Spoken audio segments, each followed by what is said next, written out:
On est à 6 mois des élections municipales. J'ai bien compris que c'était un acte politique, que les socialistes s'est donné passer le mot pour dire qu'il faut prendre des arrêtés. J'ai vu ça. Ils savent très bien qu'ils seront tous retoqués. Pour vous, c'est politique. C'est la politique politicienne. Oui, c'est purement de la politique politicienne. Même si le débat de fond, je vais y venir. Pourquoi? Parce que ça fait déjà plus d'1 an que les pesticides sont interdits dans les villes. Hein. Donc ils disent on fait une ville anti-pesticides comme la maire de Nantes, comme d'autres. Mais enfin, c'est interdit par la loi. Donc, et les distances de sécurité. Alors les distances de sécurité, j'y viens.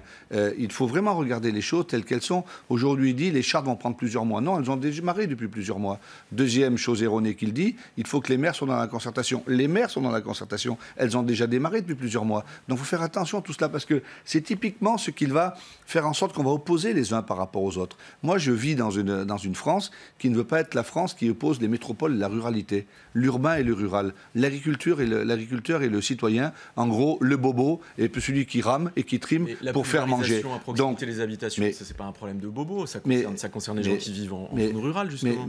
Mais justement, nous prenons ces décisions, jusqu'à maintenant, il n'y avait pas de distance, il n'y avait pas de zone de non-traitement. C'est le gouvernement et sa majorité qui prennent les décisions et on se fait attaquer. Vous voyez bien que c'est purement politicien. Ça n'était jamais arrivé. Plutôt que de dire, très bien... La distance est faible. Mais la distance est faible. Mais qu'est-ce que vous mettrez comme distance, vous? La demande, c'est plutôt... Mais la demande de qui? La demande de certains maires, de certaines associations. Mais vous dites non pour 150 mètres. Mais vous n'êtes pas scientifique. Enfin, quand vous allez chez le médecin, que vous avez la grippe, qui vous donne des antibiotiques, qui vous donne des médicaments. Vous ne lui dites pas, non, je veux pas ce médicament, j'en veux un autre, et je vais en prendre plus ou je vais en prendre moins. Enfin, il faut être sérieux. Donc vous dites que c'est maire sans savoir, c'est ça? Regarde Mancini, je sais très bien que quand je dis ça, je me fais insulter, je me fais découper, je prends des tombereaux de merde sur la figure sur les réseaux sociaux. Mais moi, je veux vivre dans une société de la rationalité. Ce gouvernement est le premier gouvernement qui va quitter la dépendance aux produits phytosanitaires. Le premier au monde ou en Europe. Alors on va dire non, il y a le Sri Lanka. Très bien. Nous avons pris la décision de dire il faut mettre des chartes en place. Il y a des endroits où il n'y a pas de problème. S'il y a un mur au bout du champ, il n'y a pas de problème de traitement, on peut traiter au pied du mur. S'il n'y a pas de mur, s'il y a une maison, eh bien évidemment, on va se reculer. C'est une zone de non-traitement. Mais ce que je vais vous dire quand même, c'est que ce ne sont pas les champs qui sont rentrés dans les villes et dans les villages, ce sont les villages qui ont fait des lotissements à perte de vue, qui sont rentrés dans les champs. Or, aujourd'hui, troisième chose scientifique, il y a l'ANSES, l'autorité de sécurité sanitaire, qui évalue, qui fait ce qu'on appelle des autorisations de mise en marché. Nous avons demandé qu'elle les révise toutes, et on verra bien. Mais quand un produit est mis sur le marché, c'est qu'on peut l'utiliser. Donc il faut faire très attention à cela. Mais le gouvernement qui fixe comme deuxième priorité après le travail l'écologie, le gouvernement veut faire de l'écologie quelque chose de très fort. Donc mon rôle de ministre de l'Agriculture, il est double.